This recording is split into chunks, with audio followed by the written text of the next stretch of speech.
ಕರ್ನಾಟಕದ ಜನತೆಗೆ TV4 ಕನ್ನಡ ಸುದ್ದಿವಾಹಿನಿಗೆ ಸ್ವಾಗತ. ನಾನು ಸಂಗೀತಾ ಭಟ್. ಇದೀಗ ಹೆಡ್ಲೈನ್ಸ್. ಮಹಿಳೆಗೆ ರಕ್ತ ಬರುವಂತೆ ಹೊಡೆದ ವಕೀಲ.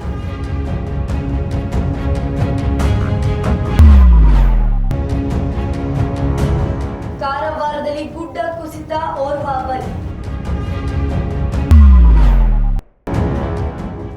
ವಿದ್ಯಾರ್ಥಿಗಳು ಪ್ರತಿಭಟನೆ ಕೈ ಬಿಡುವಂತೆ ಮನವೊಲಿಸಿದ ಪೊಲೀಸರು.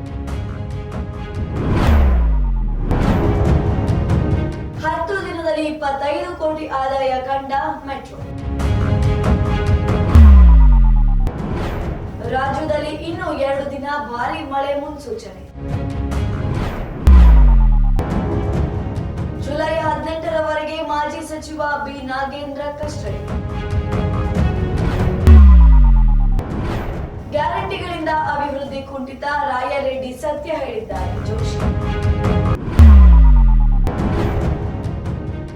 ಹೈದರಾಬಾದ್ನಲ್ಲೂ ಭಾರೀ ಮಳೆ.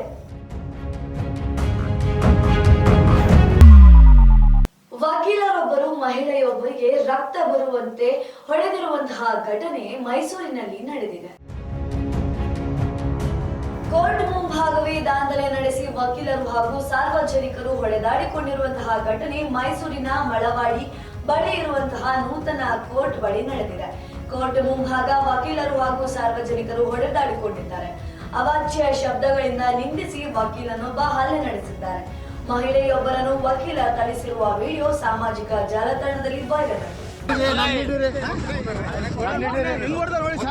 ಲೇಡೀಸ್ ಮೇಲೆ ಕೈ ಮಾಡ್ತಾನೆ ಬಂದ್ಬಿಟ್ಟು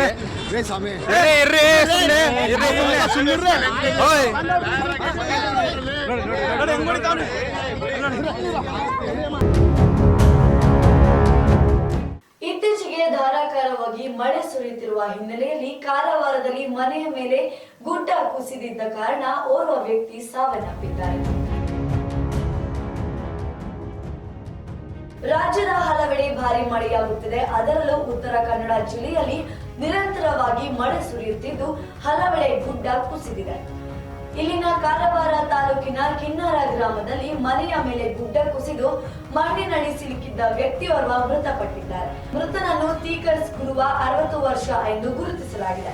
ಸಾರ್ವಜನಿಕರು ಹಾಗೂ ಅಗ್ನಿಶಾಮಕ ದಳದ ಸಿಬ್ಬಂದಿಯಿಂದ ಸುಮಾರು 3 ಗಂಟೆಗಳ ಕಾಲ ರಕ್ಷಣಾ ಕಾರ್ಯಾಚರಣೆ ನಡೆಸಲಾಗಿದೆ.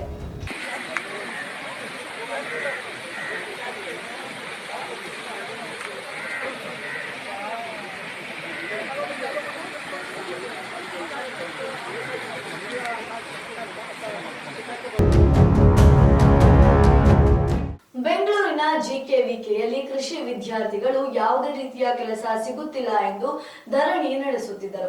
ಅಲ್ಲಿಗೆ ಬಂದ ಪೊಲೀಸರು ಅವರ ಮನವೊಲಿಸಿದ್ದಾರೆ.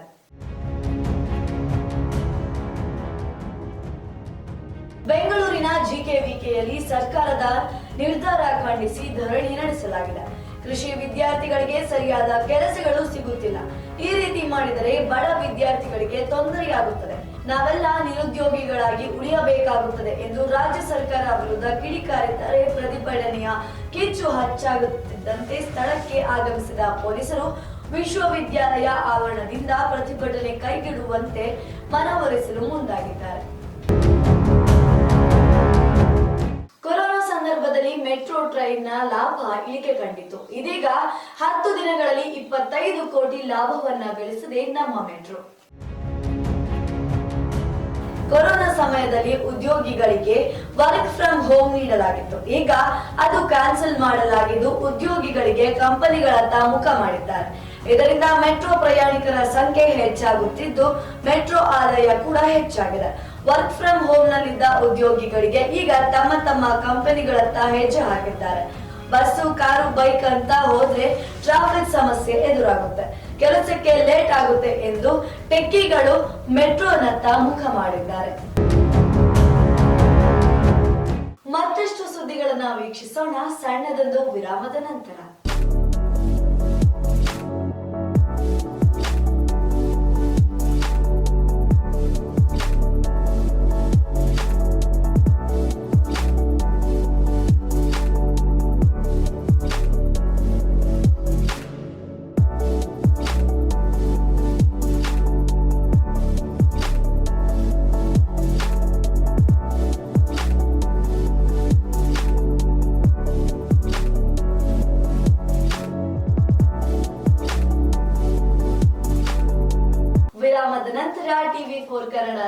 ವಾಹಿನಿಗೆ ಮತ್ತೆ ಸ್ವಾಗತ.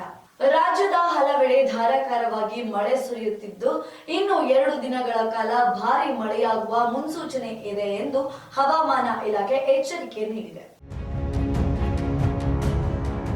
ರಾಜ್ಯದಲ್ಲಿ 2 ದಿನ ಭಾರಿ ಮಳೆ ಮುನ್ಸೂಚನೆಯನ್ನ ಹವಾಮಾನ ಇಲಾಖೆ ನೀಡಿದೆ. ದಕ್ಷಿಣ ಕನ್ನಡ, ಉಡುಪಿ, ಉತ್ತರ ಕನ್ನಡ ಹಾಗೂ ಶಿವಮೊಗ್ಗದಲ್ಲಿ ಭಾರಿ ಮಳೆಯಾಗುವ ಹಿನ್ನೆಲೆ ಇಂದು ಮತ್ತು ನಾಳೆ ರೆಡ್ ಅಲರ್ಟ್ ಘೋಷಣೆ ಮಾಡಲಾಗಿದೆ. ಹಾಸನ, ಬೆಳಗಾವಿಯಲ್ಲಿ ಯೆಲ್ಲೋ ಅಲರ್ಟ್ ಘೋಷಣೆ ಮಾಡಲಾಗಿದೆ. ಬೆಂಗಳೂರಿನಲ್ಲಿ ಜುಲೈ 20ರವರೆಗೆ ಹಗುರದಿಂದ ಸಾಧಾರಣವಾಗಿ ಮಳೆಯಾಗುವ ಸಾಧ್ಯತೆ ಇದೆ. ಗಾಳಿಯ ವೇಗ ಗಂಟೆಗೆ 45ರಿಂದ 50 ಕಿಲೋಮೀಟರ್ ಇರಲಿದ್ದು ಮಳೆಯಾಗುವ ಸಾಧ್ಯತೆ ಇದೆ. ಶಿವಮೊಗ್ಗ, ಚಿಕ್ಕಮಗಳೂರು, ಹಾಸನ ಹಾಗೂ ಕೊಡಗು ಜಿಲ್ಲೆಗಳಲ್ಲಿ 18 ಹಾಗೂ 19ರಂದು ಆರೆಂಜ್ ಅಲರ್ಟ್ ಕೊಟ್ಟಿದ್ವಿ ಮತ್ತು ಉತ್ತರ ಕನ್ನಡ, ಉಡುಪಿ, ದಕ್ಷಿಣ ಕನ್ನಡ ಜಿಲ್ಲೆಗಳಿಗೂ ಕೂಡ 18 ಹಾಗೂ 19ನೇ ತಾರೀಕಿಗೆ ನಾವು ಆರೆಂಜ್ ಅಲರ್ಟ್ ಕೊಟ್ಟಿದ್ವಿ. Okay sir. Orange alert red ಅಲರ್ಟಿನ ಕಡಿಮೆ ಸ್ಟೇಜ್. ನಾಳೆ ಮಳೆ ಪ್ರಮಾಣ ಹೆಚ್ಚಿಗೆ ಆಗಬಹುದು, ಆದರೆ 18ರಿಂದ ಮಳೆ ಪ್ರಮಾಣ ಕಡಿಮೆ ಆಗುವ ಸಾಧ್ಯತೆ ಇದೆ. ಕಡಿಮೆ ಆದ್ರೂ ಕೂಡ ಮಳೆ ಮುಂದುವರಿಯುವ ಹೆಚ್ಚಿನ ಸಾಧ್ಯತೆಗಳು. ಸರ್, ಗಾಳಿಯ ವೇಗ ಏನಾದರೂ ಹೆಚ್ಚಾಗಿದೆ ಮತ್ತು ಮೀನುಗಾರರಿಗೆ ಏನಾದರೂ ಎಚ್ಚರಿಕೆ ಇದೆಯಾ? ಗಾಳಿಯ ವೇಗ ಕೂಡ 45ರಿಂದ 55 ಕಿಲೋಮೀಟರ್. ವಾಲ್ಮೀಕಿ ಅಭಿವೃದ್ಧಿ ಭ್ರಷ್ಟಾಚಾರಕ್ಕೆ ಸಂಬಂಧಿಸಿದಂತೆ ಬಿ ನಾಗೇಂದ್ರ ಅವರು ಅರೆಸ್ಟ್ ಆಗಿದ್ದರು. ಜುಲೈ 18ರವರೆಗೆ ಬಿ ನಾಗೇಂದ್ರ ಇಡಿ ಕಸ್ಟಡಿಗೆ.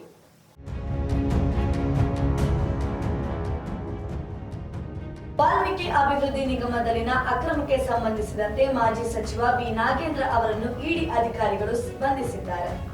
ಜುಲೈ 18ರವರೆಗೂ ನಾಗೇಂದ್ರ ಅವರನ್ನು ಇಡಿ ಕಸ್ಟಡಿಗೆ ನೀಡಿ ಜನಪ್ರತಿನಿಧಿಗಳ ವಿಶೇಷ ನ್ಯಾಯಾಲಯದ ನ್ಯಾಯಾಧೀಶರು ಆದೇಶಿಸಿದ್ದಾರೆ.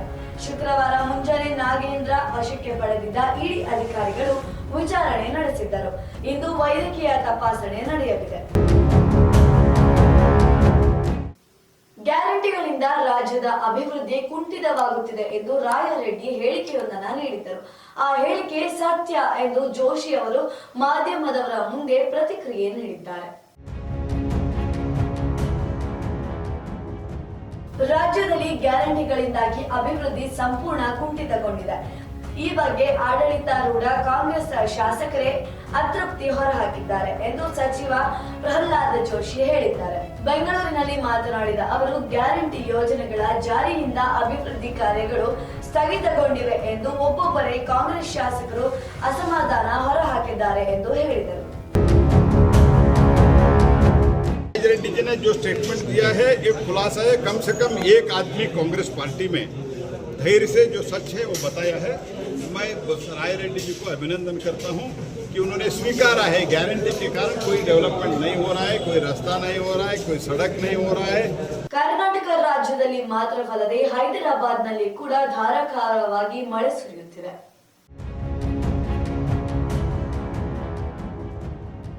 ಹೈದರಾಬಾದ್ನಲ್ಲಿ ಭಾರಿ ಮಳೆಯಾಗುತ್ತಿದ್ದು ನಗರದ ಬೇಗಂಪೇಟೆ, ಅಮೀರಾಪೇಟೆ, ಜುಬಿಲಿ ಹಿಲ್ಸ್, ಮಾದಾಪುರದಲ್ಲಿ ಹಾಗೆ ಅಲ್ಲದೆ ತೆಲಂಗಾಣದ ಹಲವು ಜಿಲ್ಲೆಗಳಲ್ಲಿ ನಾಳೆ ಭಾರಿ ಮಳೆಯಾಗುವ ಸಾಧ್ಯತೆ ಇದೆ ಎಂದು ಹವಾಮಾನ ಇಲಾಖೆ ಎಚ್ಚರಿಕೆ ಹೊರಹಾಕಿದೆ.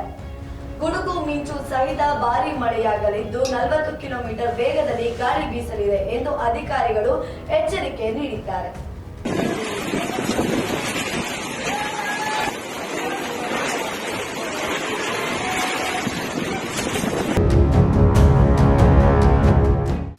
ಇವತ್ತಿನ ಪ್ರಮುಖ ಸುದ್ದಿಗಳು. ನಿತ್ಯ ನಿಜ ನಿರಂತರ ಸುದ್ದಿ ಹಾಗೂ ಮನೋರಂಜನೆಗೆ ವೀಕ್ಷಿಸಿ TV4 ಕನ್ನಡ ಸುದ್ದಿವಾಹಿನಿ. ನಾನು ಸಂಗೀತಾ ಭಟ್.